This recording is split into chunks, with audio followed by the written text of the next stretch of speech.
les syntaxes des mots, c'est presque la même chose. Par exemple, en Python, pour afficher, on utilise la fonction print. Et alors, en JavaScript, on utilise alert, ou soit on peut utiliser prompt, ou soit confirm, ou soit il y a d'autres document, point write. Donc, attends, on va écrire tout ça. Donc, je reviens dans l'index ici, je supprime juste ça. Et ok, pour commencer, je vais vous montrer une autre façon d'ouvrir l'index.html dans le navigateur. Donc, la première fois, je vous ai montré que vous venez dans votre dossier que vous avez créé. Par exemple, bloc 1, vous cliquez sur index et puis ça va s'ouvrir sur le navigateur. Et la deuxième opportunité, vous entrez dans votre Visual Studio. Vous avez la connexion? Ok, vous avez la connexion? Non. Ok, si vous avez la connexion, vous venez ici. Vous amenez le pointeur ici. Là, on a écrit extension. Vous cliquez là-bas. Il y aura la possibilité d'installer les extensions. Là, vous cliquez sur le champ là-bas. Vous tapez Live Server. Live Server va s'afficher. Et du coup, vous aurez la possibilité d'installer. Dans mon cas, j'ai déjà installé ça. C'est pourquoi on me propose de désinstaller ça. Mais je ne peux pas désinstaller. Je vais juste installer. Je vais juste laisser ça puisque j'ai déjà installé. Et après, on va commencer à utiliser ces serveurs pour afficher notre page. Là, je vais fermer. Pour maintenant afficher la page, je vais venir sur l'index.html. Je fais clic droit. Et du coup, en première position, je vais voir Live Server ici. Open Live Server. Donc, je dois cliquer ici pour ouvrir. Et du coup, j'ai ouvert. Voilà. Ça y est là. Le code est là. La page est là. Et la différence ici, c'est qu'ici, il y a maintenant l'adresse des serveurs. Ça, c'est l'adresse des serveurs. 127.0.0.1.2.55.00 et puis plus chemin. Ça c'est ce qu'on appelle on appelle ça les routeurs, donc les liens. Mais ça c'est local, vous ne pouvez pas partager ça avec une autre personne. On va chanter.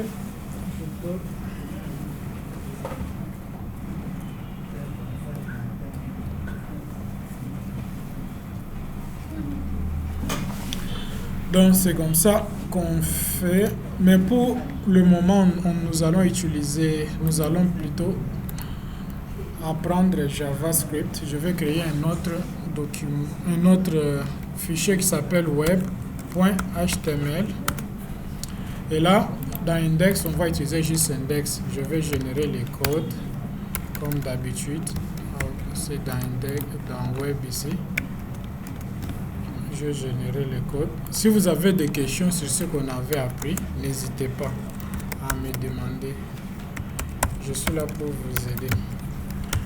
Et après, je dois lier maintenant mon JavaScript à l'HTML. Pour le faire, c'est un peu en bas. Donc, pas en bas des body, mais au milieu des body, mais en bas. Pas en haut. Si vous déclarez JavaScript en haut, le programme ne peut pas marcher correctement. Mais en bas, c'est mieux. J'écris source, et puis script, et index.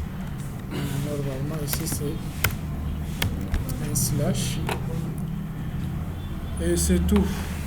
Avant qu'on puisse continuer, je vais vous montrer quelque chose avec CSS. Par exemple, ici, j'écris welcome là-bas. Au lieu d'écrire ça, je dois appeler juste web. Et du coup, j'ai appelé le web là-bas. La page web, nous sommes sur notre page web là. Welcome. Je dois maintenant créer un peu l'animation avec CSS. Je vais juste le créer ici, style. Pour ce faire, je dois donner l'attribut ici.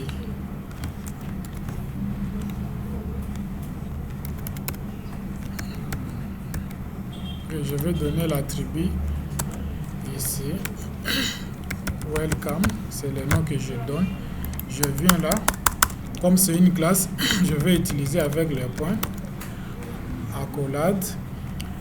Regardez bien ce que je vais faire. Je donne d'abord la position qui sera relative. Et après, je donne maintenant le nom de l'animation. Animation. Ok, animation. Le nom, je peux donner le nom Grow. Vous pouvez donner n'importe quel nom que vous voulez. Et après, je dois donner encore animation, fill mode. Je vais animer le nom welcome.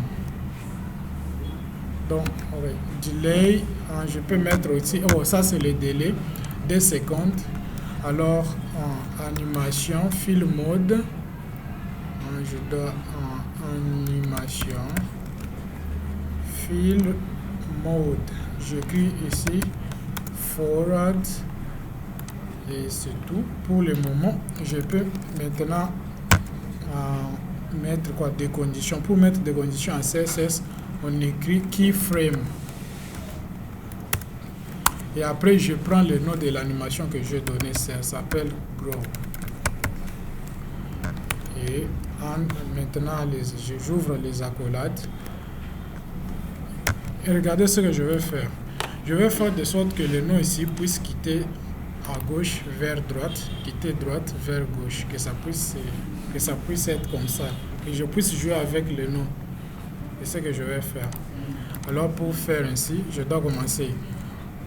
Je mets la condition si les gauches, ou soit le côté gauche, c'est gauche en anglais c'est left, c'est 0%, alors je vais maintenant me déplacer à moins 100%. Alors, si je suis à droite, si c'est 100%, je me déplace aussi à gauche à moins 100% encore, donc à 100%. Et je le fais, je viens, j'actualise. Et je pense que ça passe.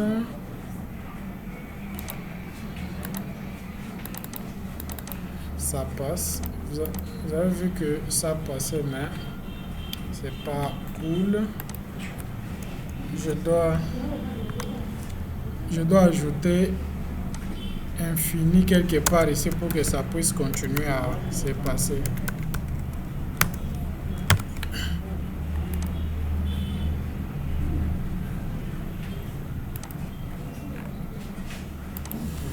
Let 100%.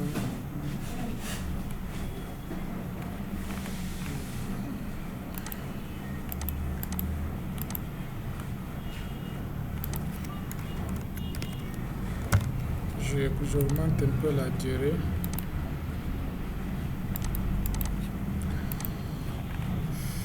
Il y a un problème.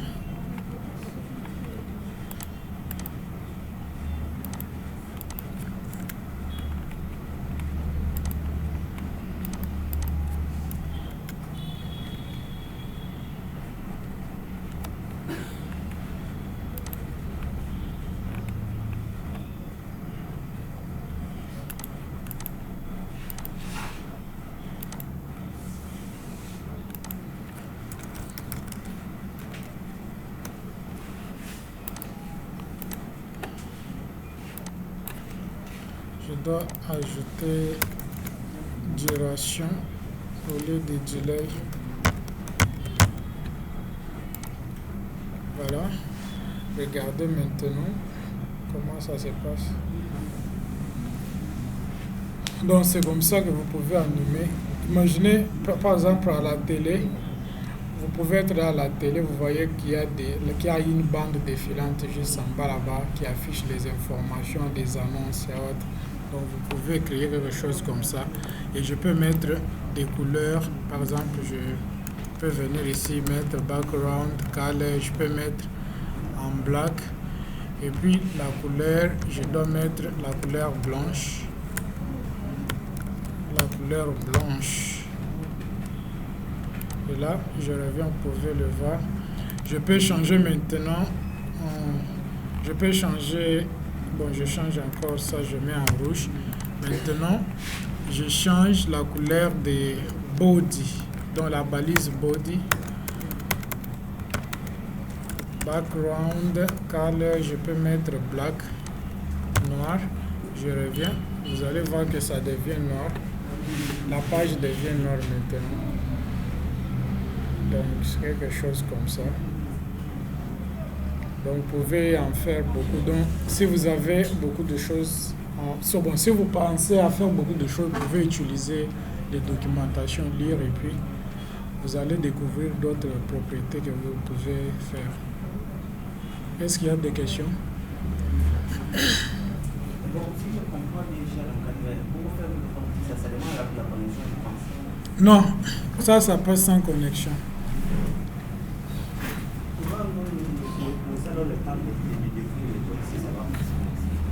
Vous voulez écrire? Ok, écrivez alors.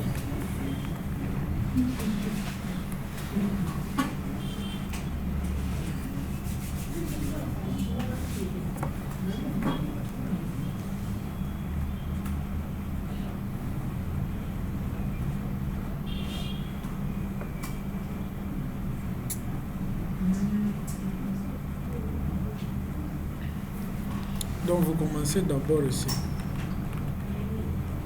Vous écrivez H1 ici. Et après, dans Head, vous écrivez Style et vous écrivez d'abord ça. Quand vous finissez, je peux descendre pour que vous puissiez écrire encore.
nous avons fini là-bas.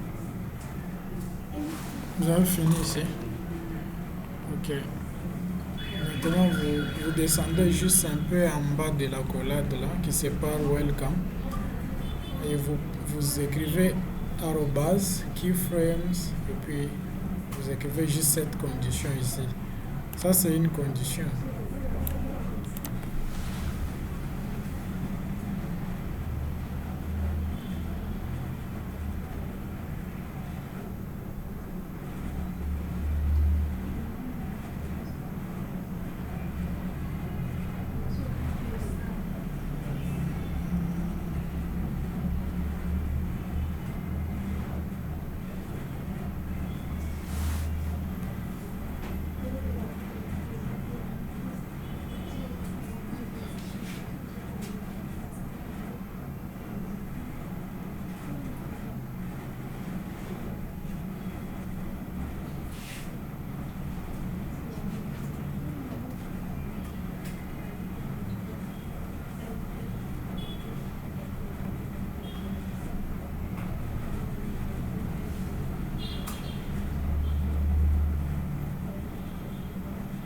Là-bas, c'est 0%. Oui.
Vous avez tout écrit.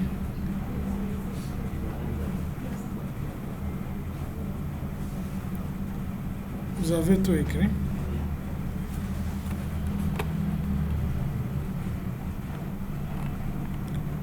Maintenant, vous pouvez enregistrer et puis tester.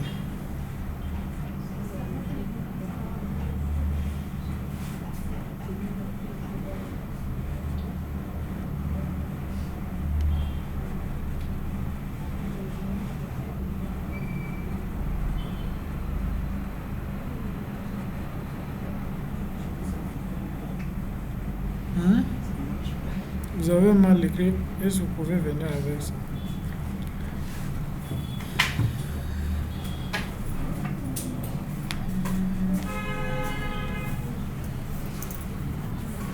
Il y a des erreurs. Vous n'avez regardé ici. Vous avez mal écrit. Mais regarde chez moi, il y a combien? Oui. Fermez. Vous écrivez, mais regarde chez vous. Vous voyez, non? Donc, je ne sais pas ça comme ça. Vous pouvez réécrire. Juste ça. Et puis que le rouge là puisse quitter. Tu vois, ici, il y a rouge. Donc, c'est qu'il y a une erreur. Vous avez écrit, vous fermez ici.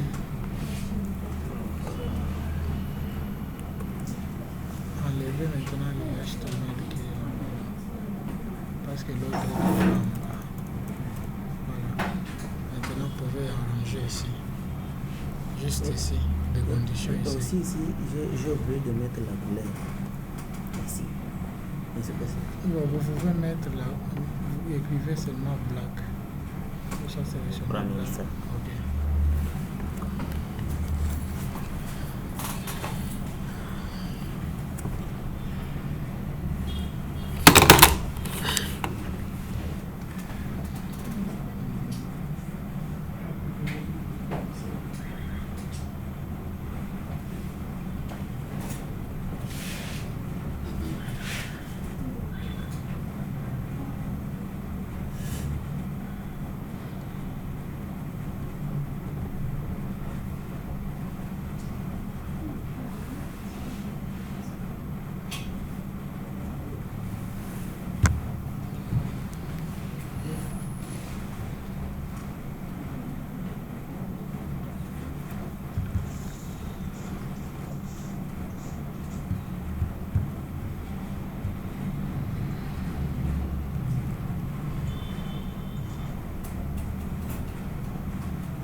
C'était juste comme ça, je vous montrais juste comment faire des animations comme ça.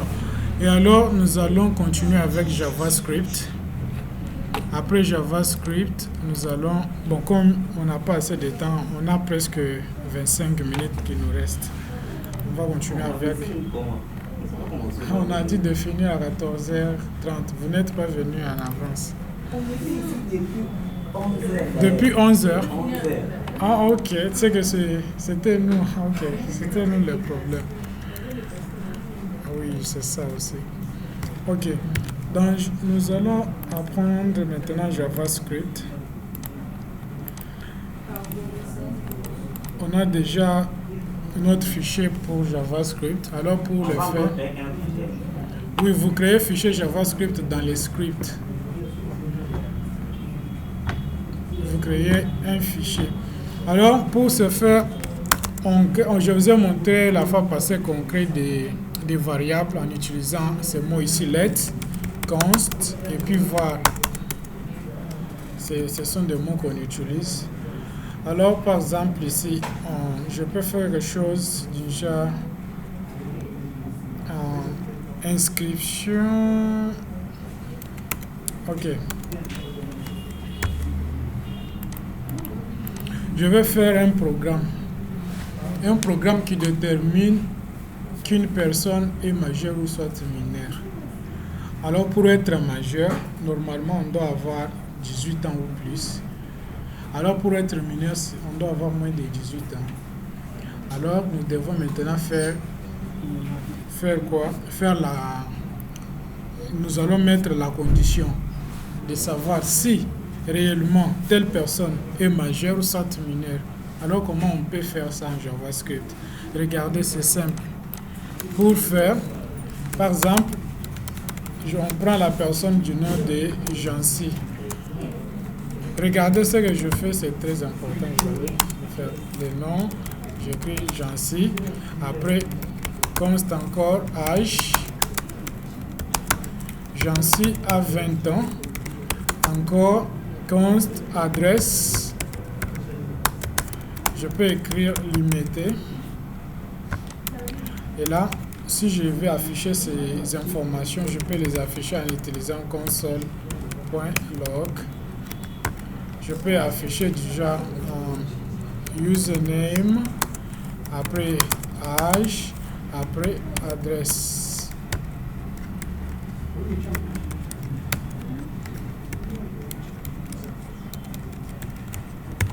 Et là, je reviens sur notre page. Je fais clic droit. Vous faites clic droit si vous êtes sur Chrome. Sur votre page là, il y a le... Attends, on recommence. Vous faites clic droit. Vous trouvez inspecter. Vous cliquez là-bas et cette fenêtre va s'ouvrir. Et là, vous trouvez le console qui vient juste après élément. Et là, vous allez voir maintenant JavaScript qui va s'afficher là-bas. C'est les consoles, le mode console qu'on doit utiliser JavaScript. Jancy, âge et puis l'adresse. C'est comme ça. Alors, dans notre cas, nous voulons mettre la condition de savoir si Jancy est majeur ou mineur. Alors, pour le faire, la fois passée, je vous ai montré un peu.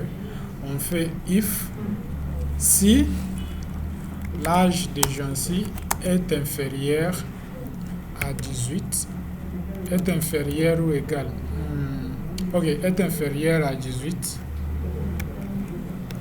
À 18, ça veut dire Jancy est mineur. Je vais faire déjà console.log. J'écris username ici. Jancy est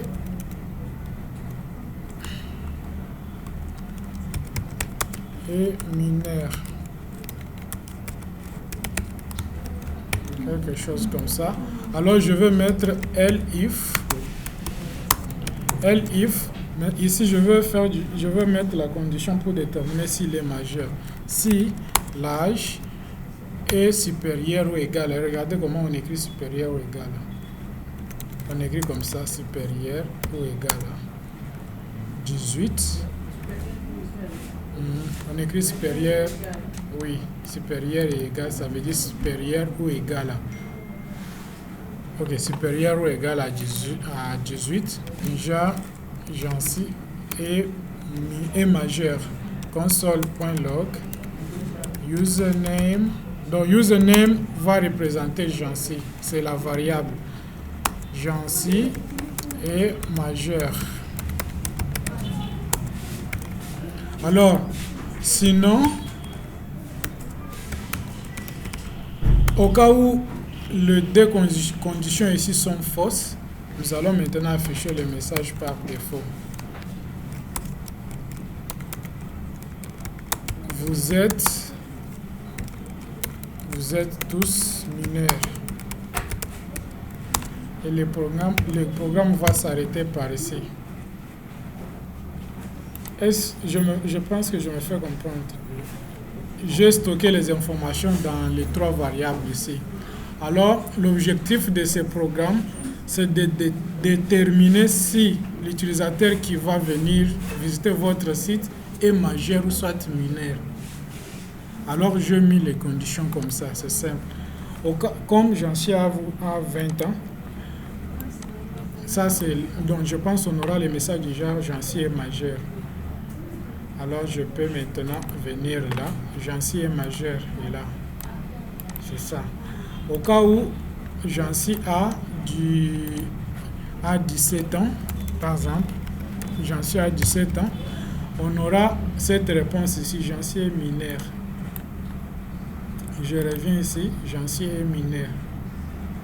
Voilà comment ça fonctionne.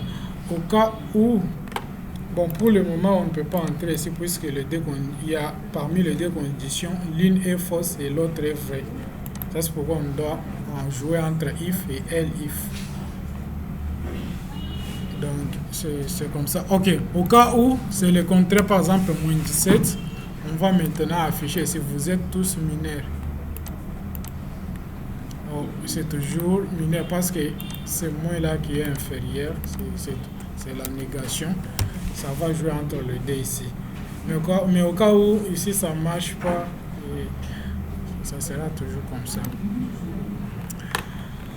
C'est comme ça qu'on fait des conditions. Imaginez alors, vous cherchez d'abord à connaître si l'utilisateur est majeur. Si l'utilisateur est majeur, vous devez continuer votre programme. Si l'utilisateur est mineur, le programme doit s'arrêter. Alors, vous pouvez écrire encore beaucoup de code. Si il est majeur, vous pouvez maintenant appeler peut-être telle page et puis l'afficher. S'il est mineur, vous lui faites sortir de votre site. Donc, il sera banni directement de votre site parce qu'il a entré l'âge qui est mineur. Donc, c'est comme ça qu'on fait des conditions. Et à part ça, il y a aussi ce qu'on appelle les listes en JavaScript. Je pense que vous avez appris ça en Python. Vous avez appris en Python. En Python, pour déclarer la liste, c'était simple. Vous pouvez faire du genre student, des étudiants, et puis vous faites comme ça, vous mettez les crochets à l'intérieur. Là, vous commencez à écrire, par exemple, Jancy, et puis James, et puis John, ainsi de suite. Maintenant, en JavaScript, c'est presque similaire, mais JavaScript, lorsqu'on déclare la variable, on doit commencer avec le mot-clé. Dans mon cas, plutôt, je vais prendre let's. Et c'est ça, ça change. Vous prenez juste votre programme en Python, vous mettez juste le mot let's, et du coup, vous êtes en JavaScript. Vous avez déclaré votre liste. Alors, supprimez les éléments dans la liste. Supprimer les éléments dans la liste. Nous avons un pop pour supprimer. Pop, c'est pour supprimer les éléments. Nous avons aussi Shift pour supprimer. Alors, pour ajouter, on a ce qu'on appelle, ajouter. On a le mot qui s'appelle push. En Python, c'était append. Vous vous rappelez, n'est-ce pas? Vous n'avez pas pratiqué, c'est ça le problème. Mais on vous a expliqué. En Python, c'est append. En JavaScript, c'est push pour ajouter un nom, soit un élément dans votre liste. Alors, la liste est là. Si je veux l'afficher, je vais utiliser d'abord console.log student. Je reviens ici. Je peux voir la liste ici. Il y a Jancy, il y a James, il y a John. Donc, ici, quand je clique comme ça, il y a length. Length, c'est la longueur de la liste. Genre, le nombre des éléments qui sont dans la liste. Avec Python, c'est juste len. On prend juste len ici. Mais avec JavaScript, c'est length, la longueur. Mais notre liste contient trois noms. Alors comment, si on veut ajouter encore, les 3 ici peuvent changer. Peut-être si on ajoute 2 noms, ça sera 5. Pour le moment, on peut ajouter un nom. Maintenant, pour ajouter, je prends juste student, le nom de notre liste, point, append. Et puis j'ajoute, je peux ajouter Joseph. Quand j'ajoute Joseph, Joseph sera à la fin. Joseph est là. Je viens à peine d'ajouter Joseph dans notre liste. Ça devient maintenant, on a maintenant 4 éléments dans notre liste. Joseph est à la fin. Alors je vais supprimer. Supprimer, je prends student.pop. Et après j'affiche encore la liste. Vous allez voir la différence. Vous allez voir la différence. J'affiche encore student. Je reviens ici. Vous voyez, n'est-ce pas, je supprime Joseph. La deuxième fois que j'affiche la liste a 3 éléments, mais pour la première fois, on a 4. Pourquoi on a 4? Parce que j'avais ajouté. Et la deuxième fois, je supprimais maintenant les dernières plutôt non, qui se trouve juste là, qui se trouvait à la fin ici. Et c'est comme ça. Alors, on ne peut pas mettre des choses manuellement comme ça. Vous pouvez le faire un peu d'une façon dynamique. Imaginez, vous avez votre base de données, vous voulez ajouter les éléments là-bas. Pour insérer les éléments, ou soit insérer le nom d'un visiteur. Vous n'êtes pas obligé. Imaginez, vous avez déjà hébergé votre site et un utilisateur vient pour se connecter ou créer un compte.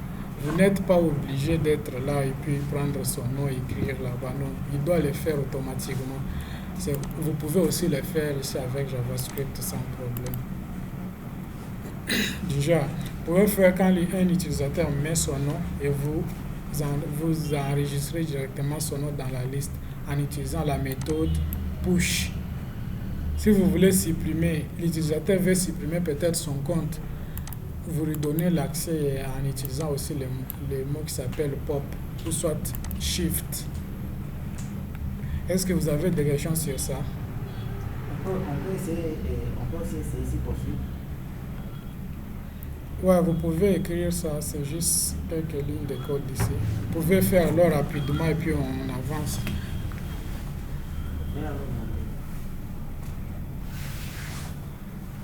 C'est juste ça. Ok, ça c'est la condition. Après la condition, on a aussi ça pour la liste, c'est fini. Ça c'est en JavaScript. Donc vous écrivez, vous partez dans votre script, vous écrivez le fichier qui s'appelle index.js et vous venez dans HTML, vous liez ça, vous connectez la page. Regardez comment j'ai connecté, c'est ici. Je vous ai montré à tout à l'heure ici comment connecter. Et c'était même ce jour-là. Connecté comme ça, index. Donc vous écrivez les schémas correctement, vous connectez dans script et vous commencez à écrire votre JavaScript ici.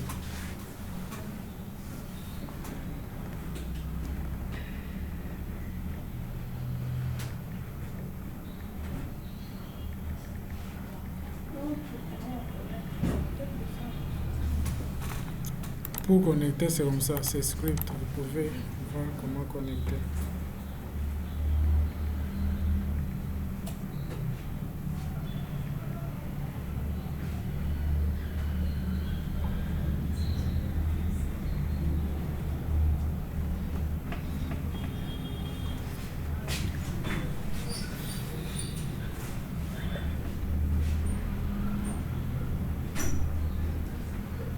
Donc nous avons presque 9 minutes.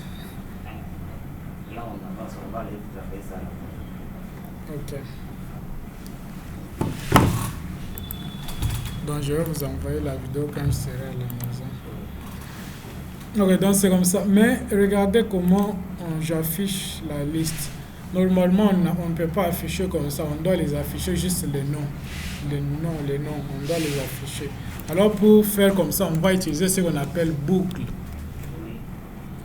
Je pense que vous connaissez ça. Ok, j'écris for. En Python, vous écrivez aussi, vous utilisez aussi for, mais ici aussi, on peut utiliser for each ou soit for. Donc, et regardez comment on utilise ça, c'est la forme. On utilise for, et puis on déclare la variable. On donne la valeur par défaut, on donne la valeur qui est 0. Et puis on fait maintenant une condition du genre si index qui est 0 est inférieur à la liste des étudiants, à la longueur de la liste des étudiants qui sont là-bas.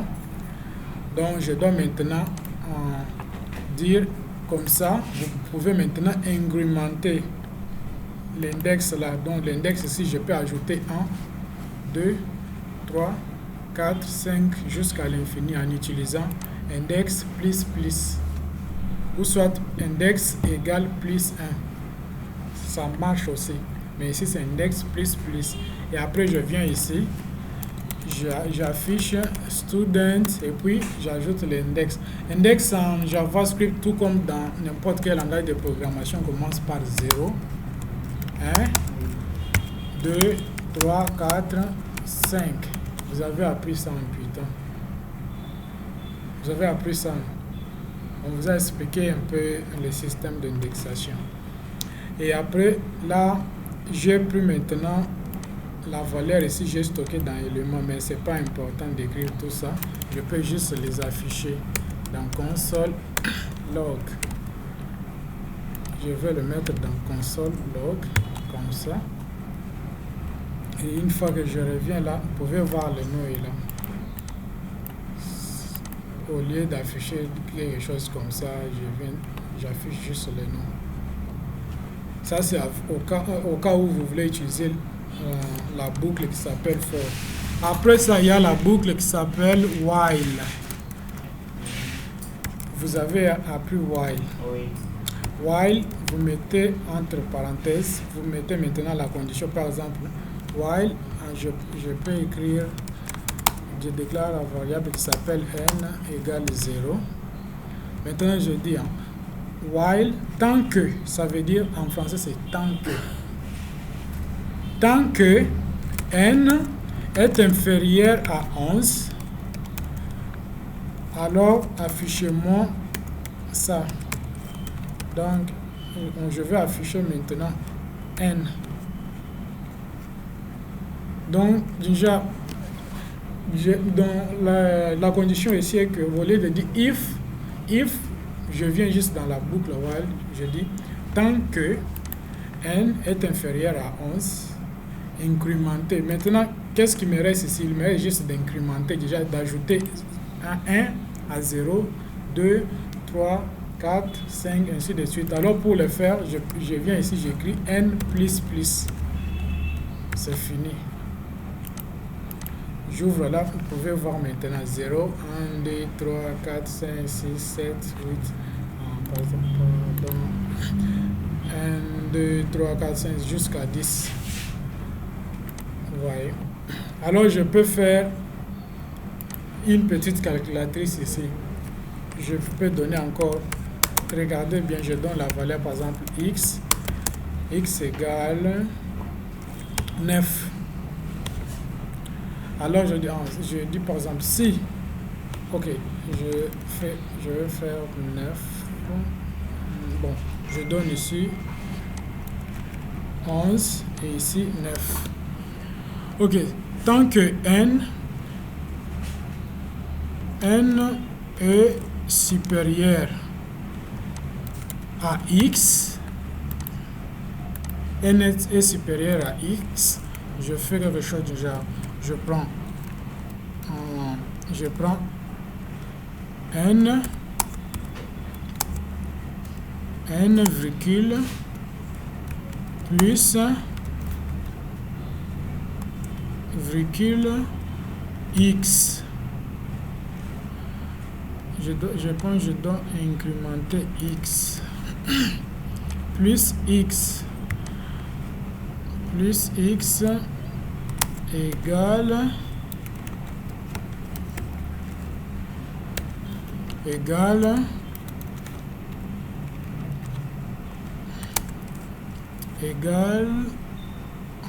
n plus x. On va voir ce que ça va donner. Et voilà, je fais le calcul maintenant. Voilà, donc 11 plus 0 égale 11. 11 plus 1 égale 12. 11 plus... Donc ça, c'est table maintenant. Ça, c'est comme ça que vous pouvez faire des calculs. Donc ça, c'est l'importance des boucles. Au lieu d'écrire toutes ces choses ici, par exemple, vous pouvez écrire manuellement, vous écrivez 11 plus 1 égale 11, mais vous faites seulement boucle, vous mettez des conditions en utilisant aussi l'index. Si je veux écrire la multiplication, je peux changer de signe. Multiplication, c'est astérisque. La multiplication en programmation, c'est astérisque. Je viens ici, je change. Astérisque. Et vous allez voir que les résultats vont changer. Vous voyez maintenant, les résultats vont changer. 11 fois 11 multiplié par 2, c'est 22. 11 multiplié par 3. Donc, vous pouvez en faire autant. Vous avez des questions? Donc, on va se limiter ici. Bon, pour finir, je peux ajouter des fonctions. En Java, pour déclarer la fonction, on écrit juste le mot function en anglais. On donne maintenant le nom. Par exemple, je peux donner somme ou soit addition.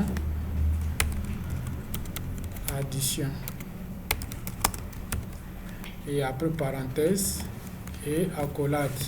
Je peux prendre la boucle while ici, je mets juste ici dans la fonction et en bas j'appelle la fonction addition avec parenthèse. Je pense qu'on va continuer prochainement et ça marche, rien n'a changé. Là maintenant on a 2. Là, avec fonction ça commence par ici, avec boucle ça commence par ici. Donc c'est comme ça qu'on déclare la fonction en JavaScript. Mais prochainement, je vais parler un peu et puis finir. Et on entame aussi d'autres chapitres. Parce qu'aujourd'hui, c'est le dernier jour. On n'a pas assez de temps. Mais on devrait faire quelque chose du genre. On devait créer votre propre portefeuille. Par exemple, comme en anglais, c'est portfolio, portefeuille. Donc, ce qui va, par exemple, je crée ici. Je pense que je vous avais montré pour moi. On peut écrire, vous créez une page comme ça qui vous vend. Par exemple, c'est comme votre CV, le CV d'un développeur. Par exemple, vous écrivez, vous mettez votre photo là-bas, en la description de vos compétences que vous avez. Par exemple, comme l'introduction attends, je vais vous montrer. Comme ça, vous allez commencer à les faire. Je vous explique comment vous allez les faire. vous créez votre propre portefeuille comme ça. Ça va vous aider. À un moment, vous pouvez faire la mise à jour après avoir créé. Si vous avez d'autres compétences, vous partez et puis vous mettez. Et ça fera toujours comme ça. Voilà, ça c'est pour moi. Donc il y a les menus. Alors il y a les noms. Il y a maintenant il y a quelques onglets.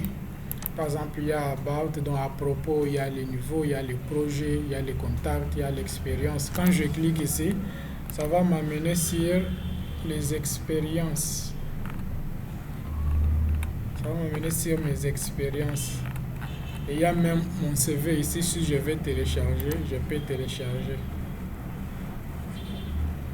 Donc c'est comme ça. Alors vous pouvez le faire aussi. Mais pour vous, vous allez le faire simplement. Juste menu.